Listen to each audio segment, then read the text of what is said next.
14 वर्ष बाद भैया राम जब लौट करके आएंगे ना, तो जैसी अयोध्या अभी है इससे भी सुंदर अयोध्या भैया को सौंपनी है। ये तेरा कर्तव्य है। शत्रुघ्न जी लौट करके आए अयोध्या में। कहते हैं 14 वर्ष तक ना तो किसी ने प्राण त्यागे दशरथ जी के अलावा, और ना किसी ने जन्म लिया। बालकों के जन्म भी नहीं हुए 14 वर्षों के भीतर, जब तक राम जी आ नहीं गए। ऐसा शोक व्याप्त था पूरी अयोध्या में। सब लोग केवल रोते रहते हैं। किसी के घर में भोजन नहीं बनता, और भोजन भी बनता है तो छौंक नहीं लगता, केवल दाल उबाल करके और ऐसे ही पा लेते हैं। बच्चे रोते रहते हैं, बाहर बैठ करके उनको दूध पिला करके मिठाई खिला करके पेट भर देते हैं। ऐसी स्थिति होने लगी। व्यापारी व्यापार नहीं करते, किसान खेती नहीं करते, कर्मचारी अपने कार्य नहीं करते। रोड साफ करने वाले, पूरे अयोध्या नगरी में साफ सफाई करने वाले कर्मचारी जन भी बैठे रहते हैं, कोई सफाई नहीं करता। कोई जाके पूछता, अरे भाई तुम मार्गों की सफाई क्यों नहीं करते? तो कहते हैं जिस मार्ग से राम जी को निकलना नहीं है उसको साफ करके क्या फायदा। ऐसी स्थिति, और ऐसी स्थिति में पूरी अयोध्या शत्रुघ्न जी के ऊपर है। शत्रुघ्न जी जाते हैं और कर्मचारियों से जाके बोलते हैं, इतने दिन हो गए तुम लोग मार्ग साफ क्यों नहीं करते? राम जी को निकलना नहीं तो साफ क्यों करें? शत्रुघ्न जी कहते हैं, अच्छा बहुत अच्छी बात है, बहुत बढ़िया है, ये झाड़ू आदि सब फेंक दो। 14 वर्ष में पूरी अयोध्या में धूल मिट्टी हो जाए, कचड़ा हो जाए, इतनी मैली अयोध्या हो जाए कि राम जी जब लौट करके आवे तो अपनी नगरी को पहचान ही नहीं पाए। तुम यही तो चाहते हो। एक तो 14 वर्ष इतना कष्ट पा रहे हैं वन में, और 14 वर्ष बाद जब लौट करके आवे तो अपनी अयोध्या को देख करके और पीड़ित हो जाएं। यही तो तुम चाहते हो। अरे 14 वर्ष की बात है। तुमको तो यह सोचना चाहिए कि प्रतिदिन हम अयोध्या को इतना चमकाएं, इतना इतना सुंदर बना दें कि जैसे ही राघवेंद्र सरकार 14 वर्ष बाद लौट करके आए, दूर से ही देख करके अपने परिकर से कहें, अरे भैया ये ऐसी सुंदर स्वर्ण जैसी जो चमक रही है सामने नगरी है, कौन सी नगरी है? और कोई उनके कान में कह दे ये अयोध्या नगरी है। ये सुन करके 14 वर्ष का अपने सारे वनवास का कष्ट राम जी भूल जाएं। ऐसा विचार करके तुमको पूरी अयोध्या को साफ करना चाहिए। भरत जी, शत्रुघ्न जी का काम क्या है? सबके हृदय का उत्साहवर्धन करते हैं।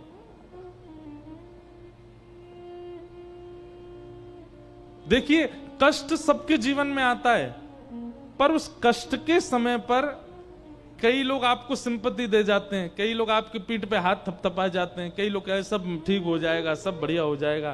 कहने वाले सब होते हैं, पर साथ खड़े रहने वाला व्यक्ति वो हमेशा याद रहता है। मेरे जीवन में ऐसी स्थिति आई थी, पर ये हमारे साथ खड़ा था। भाई इसने मुझे करोड़ों रुपया दिया, इसने मुझे गाड़ी दी, इसने मुझे ये दिया, पर मेरी कष्ट के समय पर ये मेरे साथ खड़ा था। वो काम शत्रुघ्न जी करते हैं। अयोध्या के घर घर में जाते हैं और घर घर में जाकर के हंसी करते हैं, मजाक करते हैं, वहां के लोगों को आनंद कराते हैं, ताकि कोई दुखी ना हो, कोई व्याकुल ना हो।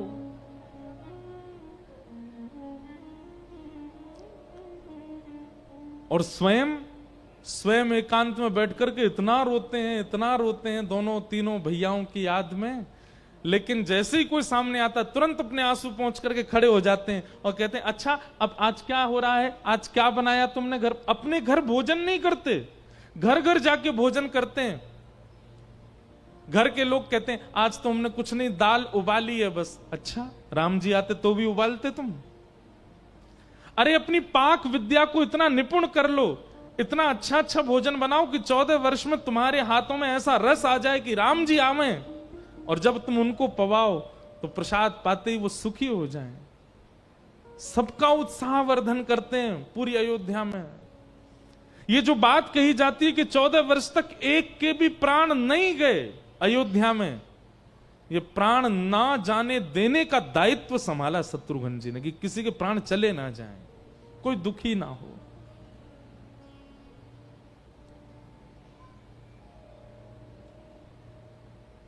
अपने घर आते हैं, तीनों माताएं अपने अपने कक्ष में हैं, ना कुछ खाती हैं, ना कुछ पीती हैं, ना कुछ बोलती हैं। शत्रुघ्न जी महाराज आते हैं और आकर के जब घर की स्थिति देखते हैं, सब रो रहे हैं। शत्रुघ्न जी बीच आंगन में बैठ जाते हैं और जोर जोर से कहने लगते हैं, अरे भैया, सबको तो राम ही प्यारे हैं, सबको तो भरत ही प्यारे हैं, सबको तो लक्ष्मण ही प्यारे हैं, इस बेचारे छोटे शत्रुघ्न का तो कोई ध्यान ही नहीं रखता। इतने में कौशल्या जी निकल करके आती हैं, और कौशल्या जी जैसे ही आती हैं तो जैसे राम जी कौशल्या से मिलते हैं, शत्रुघ्न जी बिल्कुल वैसे ही बन जाते हैं राम जी की तरह। चरण जाकर के बिल्कुल वैसे ही स्पर्श करेंगे, अंक में मैया को बिल्कुल वैसे ही भर लेंगे और कहेंगे, मैया मैं तो सोया भी नहीं इतने दिन से, मेरा मन है आप बैठ जाओ, मैं आपकी गोद में सर रख के सो जाऊं। कौशल्या जी का हृदय भराता है, जैसे मानो राम बोल रहा हो। तुरंत कौशल्या जी बैठ जाती हैं, आना बेटा, आ तो सो जा। और तुरंत जैसे राम जी सोते हैं बिल्कुल वैसे ही मैया की गोद में सर रख देते हैं, उंगली पकड़ लेते हैं और कहते हैं, मां वो जो लोरी भैया को आप सुनाती हैं मुझे भी सुनाओ ना।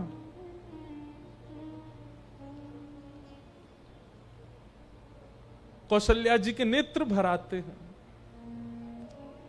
पता चलता है कि इतने दिनों से मां ने भोजन नहीं किया, कौशल्या जी ने कुछ पाया नहीं है, तो राम जी को जो अति प्रिय सब्जी है वो सब्जी कहकर के बनवाएंगे। मां आज वो सब्जी बनाओ ना। सब्जी का नाम सुनते ही कौशल्या जी मन में सोचती हैं, ये तो राम पाता है, ये तो राम को प्रिय है। और सामने बैठ कर के वैसे ही पाते हैं, मां के हाथ से पाते हैं, जैसे मानो कौशल्या को लगता हो कि साक्षात राम ही बैठे हैं। कौशल्या मैया को संभालते हैं और फिर उनके भवन से निकल करके जाते हैं। पेट भरा है, निद्रा है नहीं, लेकिन फिर दूसरी मां के कक्ष में जाते हैं। कैकेयी मां के पास जाकर के कहते हैं, मां भरत जी को जो प्रिय सब्जी है आप वो बनाइए ना, मुझे बहुत तेज भूख लगी। जबकि भूख है नहीं, खा के आई अभी अभी, लेकिन केवल मां को संभालना है। कैकेयी जी तो इतने कष्ट में है, इतने विरह में, क्योंकि भरत ने भरी सभा में त्याग किया है कि मैं आपको कभी मां नहीं बोलूंगा। शत्रुघ्न जी जब मां कहकर के बोलते हैं तो कैकेयी रोने लगते हैं। और भरत को जो प्रिय है वो सब शत्रुघ्न जी पाते हैं, पहनते हैं, और मां के साथ वैसे ही खेलते हैं जैसे भरत जी खेलते थे।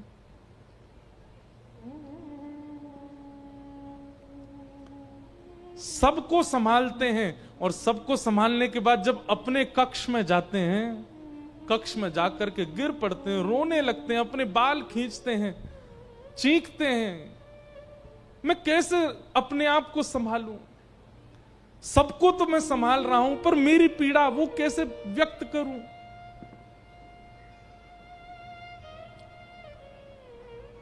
क्योंकि सबकी अनुपस्थिति है, केवल शत्रुघ्न है, इसलिए राजा का दर्जा शत्रुघ्न जी को मिला हुआ है। सुबह सुबह मंत्री, महामंत्री, सेनापति बड़े बड़े गाजे बाजे लेकर के शत्रुघ्न जी के द्वार पर आते हैं, और जैसे एक राजा को उठाया जाता है एक वाद्य बजा करके, जय जयकार करके, वैसे शत्रुघ्न जी को सब उठाते हैं। शत्रुघ्न जी को इतना क्रोध आता है कि ये लोग वाद्य बजा रहे हैं, ये लोग जय जयकार कर रहे हैं मेरी, और मेरे भाई वहां वन में। लेकिन तुरंत अपने आप को रोकते हैं, इनका क्या दोष, इनका कोई दोष तो नहीं। तुरंत अपना जो क्रोध है उसको शांत करते हैं, प्रसन्न मुद्रा धारण करते हैं, वस्त्र धारण करते हैं, और बड़ी प्रसन्न अवस्था में बाहर निकल के आते हैं। आज तुमने बहुत अच्छा संगीत बजाया, मुझे बहुत अच्छा लगा, ऐसी अभ्यास करो, जब राम जी आएंगे ना उनको सुनाना, प्रसन्न हो जाएंगे। तुम बहुत अच्छा गा रहे थे, तुम्हारा स्वर मुझे बहुत अच्छा लगा। सबका उत्साह वर्धन करते हैं श्री शत्रुघ्न जी। एक प्रसंग तो ऐसा है, शत्रुघ्न जी को खबर मिली कि गौशाला में बछड़े बछिया गाय का दूध नहीं पीते, और गाय भी चारा नहीं खाती। शत्रुघ्न जी गौशाला गए और गौशाला जाकर के गायों से बोले, आप सब चारा क्यों नहीं खाती हैं? और चारा ना खाने की वजह से आपका दूध नहीं बनता, इन बालकों का पेट नहीं भरता, आप ऐसा क्यों कर रही हैं? तभी सुरभि गाय बोल पड़ी, हम दूध किसी व्यक्ति विशेष के लिए प्रकट नहीं करती हैं, किसी का पेट भरने के लिए दूध नहीं बनाती हैं अपने अपने थनों में। हमारे तो दूध का निर्माण का भी केवल एक ही उद्देश्य था कि राम जी का अभिषेक होगा, राम जी पान करेंगे, राम जी उसका आस्वादन करेंगे, हमारा किसी रूप में दूध का भोग उनको लगेगा, इसलिए हम करती थी। अब जब राम ही नहीं है तो फिर क्यों प्रकट करें? शत्रुघ्न जी वहीं बैठ गए, बैठ करके बोले, अच्छा तो आप लोग इसलिए चारा नहीं खा रहे हैं? हाँ ठीक है, बिल्कुल मत खाइए। ग्वारिया को बुला के कहा, कल से इनको चारा वारा डालना ही नहीं, जब खाना नहीं तो डालना क्यों? आप लोग अपने भाव में ही रहिए। मैं तो प्रतीक्षा कर रहा हूं 14 वर्ष बाद जब राम जी आएंगे तो राम जी का राज्याभिषेक होगा, और राज्याभिषेक में देवी आएंगे, देवता आएंगे, ऋषि आएंगे, संत आएंगे, बड़े बड़े महर्षि आएंगे। उस समय वशिष्ठ गुरु कहेंगे कि भाई पयः स्नानम, पय कहते हैं दूध को, दूध से स्नान कराओ राजकुमार का। तब मैं कहूंगा, हे गुरुदेव, हमारी अयोध्या में तो गायों के पास दूध है ही नहीं, उन्होंने चारा ही नहीं खाया, और किसी गैया ने चारा नहीं खाया तो उनके बच्चों ने दूध नहीं पिया, बड़े होकर के तुम्हारी जो ये बच्चियां हैं इनके भी गर्भ में दूध नहीं होगा। तब राम जी का अभिषेक करने के लिए अन्य गांवों की गायों का दूध मंगाना पड़ेगा, तब तुम देख के खुश हो जाओगी ना, किसी और गैया के दूध से राम जी का अभिषेक होगा तब। अरे तुमको तो ये सोचना चाहिए कि जैसे ही राम जी आवे, किसी पात्र में भर करके दूध ना ले जाया जाए, राम जी को तुम्हारे थनों के नीचे बैठा दिया जाए और अपने आप तुम्हारे चारों थनों से दूध निकलने लगे उनको देखते ही। ऐसा भाव रखना चाहिए। अयोध्या में दूध की धार बह चले, सरजू जी का पानी बिल्कुल श्वेत हो जाए राम जी के आते ही, और कोई पूछे ये क्या हुआ? बोले राम जी को देखते ही समस्त अयोध्या की गायों का मन वात्सल्य से भर गया और उनके थनों से अपने आप दूध निकलने लगा। तुमको तो ये सोचना चाहिए। ऐसा सुनते ही गायों ने चारा खाना शुरू कर दिया, बछड़ा बछियाओं ने दूध पीना शुरू कर दिया। ये श्री शत्रुघ्न जी महाराज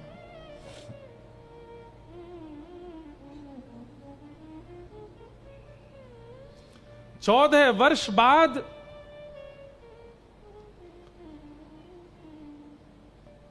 अयोध्या को यथा योग्य बना करके राम जी को देने का दायित्व निभाया शत्रुघ्न जी महाराज ने। तीनों माताएं, अयोध्या का पूरा राज शासन, सरजू जी, पर्वत, ये सब जैसी राम जी छोड़ के गए थे उससे भी ज्यादा व्यवस्थित। सत्य बता रहे हैं, राम जी जब पुष्पक विमान में आ रहे थे तो राम जी के साथ यही हुआ।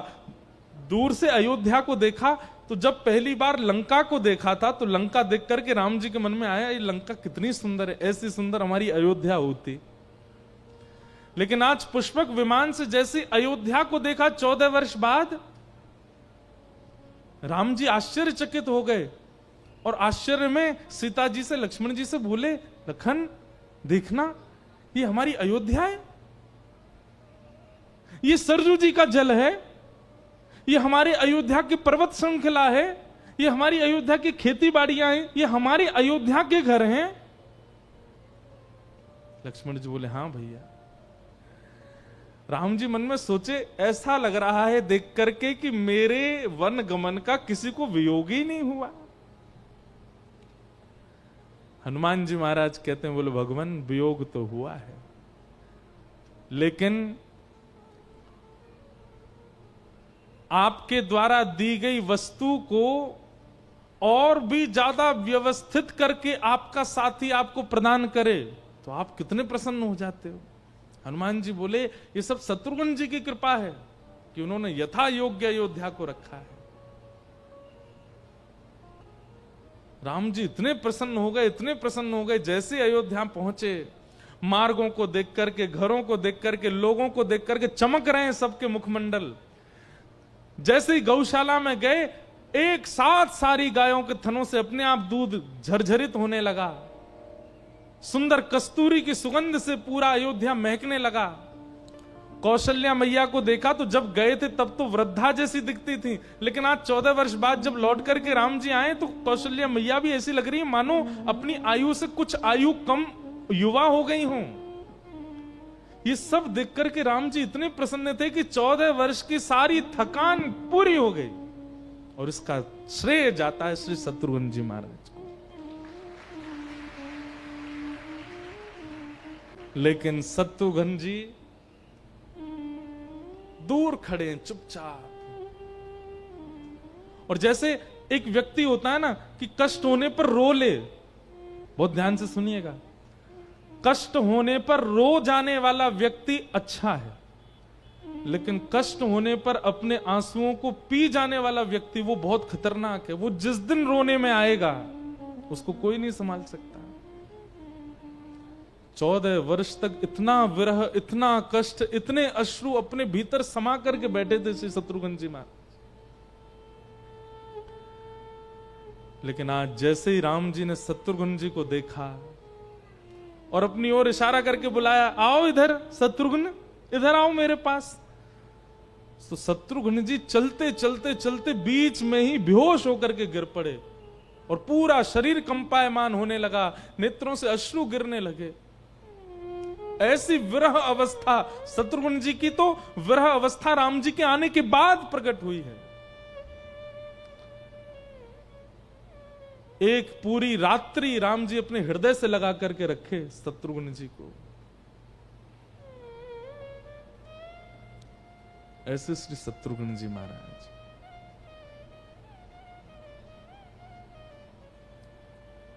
अद्भुत है राम कथा। और पता है आपको, इसके बाद आप सोच रहे होंगे शायद शत्रुघ्न जी का विरह पूरा हो गया होगा। नहीं, इसके बाद और विरह मिला उनको। क्यों? जैसे ही राज्याभिषेक हुआ, राम जी अभिषिक्त होकर के मंच पर विराजमान हो गए,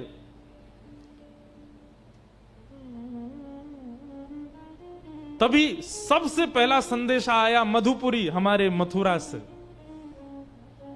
और संदेशा आया कि भगवान, एक मधु नाम का दैत्य है,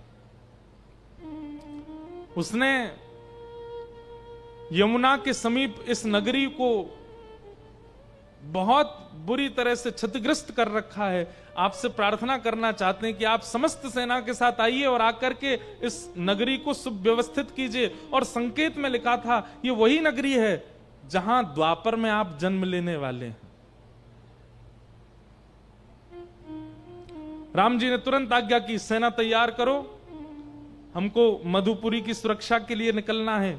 तो सब अयोध्या के लोग आड़े खड़े हो गए, बोले अभी तो आप आए, अभी तो आप, एक ही दिन हुआ आपको राज्य गद्दी पर बैठे, अब कहीं नहीं जाएंगे आप, कोई युद्ध नहीं होगा। राम जी बोले जाना तो पड़ेगा, ये सेवा तो मुझे करनी है। भरत जी महाराज बोले भैया आप विराजिए, मैं चला जाता हूं। कौशल्या मैया बोली बिल्कुल नहीं जाओगे भरत तुम, राम ने वनवास किया है, तुम्हारा कम वनवास है। तुम्हारी पत्नी वो पूरा जीवन तुमको केवल एक पर्वत श्रृंखला के पीछे से देखती रही है, क्या उसका जीवन नहीं है? इसीलिए ब्याह करके लाए थे तुम नहीं जाओगे यहां से। लक्ष्मण जी बोले मुझे आज्ञा दे दो। कौशल्या मैया बोली नहीं, 14 वर्ष तुम भी तो रह करके आए हो, तुम भी नहीं जाओगे। अंत में बचे शत्रुघ्न जी महाराज। अभी रज रज करके अपने भैया को देख भी नहीं पाए ढंग से, और तभी राम जी ने दृष्टि उठाकर, शत्रुघ्न क्या तुम ये सेवा स्वीकार करोगे? अब शत्रुघ्न जी कहना चाहते हैं कि मुझे, मेरी पीड़ा भी तो समझिए, क्योंकि मैं अयोध्या में रहा हूं, क्योंकि मैं महलों में रहा हूं, इसका मतलब ये थोड़ी है कि मेरे अंदर पीड़ा नहीं है, मैं पीड़ित नहीं हूं।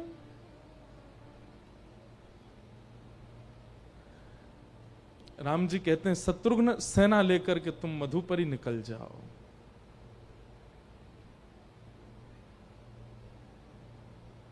और उसी क्षण एक दिन का केवल राम जी का उन्होंने सिंहासन पर दर्शन किया है और प्रणाम करके उसी समय सेना लेकर के कोसों दूर अयोध्या से मधुपुरी चले गए और वहां जाकर के राक्षस का वध किया, पूरी नगरी को सुव्यवस्थित किया और राम जी को पत्र लिख करके भेजा कि भैया नगरी व्यवस्थित हो चुकी है, अब आगे क्या आज्ञा है। राम जी ने पत्र में लिख करके भेजा, जब तक हमें कोई वहां के लिए योग्य राजा नहीं मिलेगा तब तक तुम ही वहां के राजा बन के रहो। और वर्षों तक शत्रुघ्न जी मथुरा में ही रहे।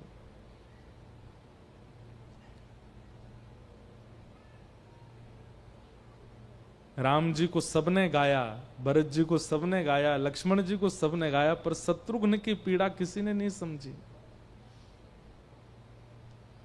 इसीलिए हमारे आचार्य चरण कहते हैं कि सबसे विशेष प्रेम धर्म यदि किसी का है, एक शब्द नहीं बोले कभी, श्री शत्रुघ्न जी महाराज। हमारे यहां कहते हैं पूरे भारत में रामलीला अगर सबसे सुंदर कहीं होती है तो वो मथुरा की होती है। क्यों? वो तो कृष्ण की नगरी है। वह रामलीला इतनी अच्छी क्यों होती है? आप कभी रामलीला का दर्शन करना, मथुरा की रामलीला अद्भुत ही होती है। वहां कृष्ण लीला, रासलीला होती है, रासलीला के मंचन होते हैं, पर रामलीला अद्भुत ही होती है मथुरा की। और वो भी चतुर्वेदी समाज के हमारे ब्राह्मण लोग करते हैं। क्यों इतनी अद्भुत क्यों होती है? तो कहते हैं शत्रुघ्न जी महाराज का विरह अब फूटने लगा। अब वो रोक नहीं पाते थे, सिंहासन पर बैठे बैठे रोने लगते थे। हाँ राम, हाँ भरत, हाँ लक्ष्मण, हे मां सीते। अब जब ऐसे करके रोते हैं तब मथुरा के लोग व्याकुल हो जाते हैं कि ये इतना क्यों रो रहे हैं।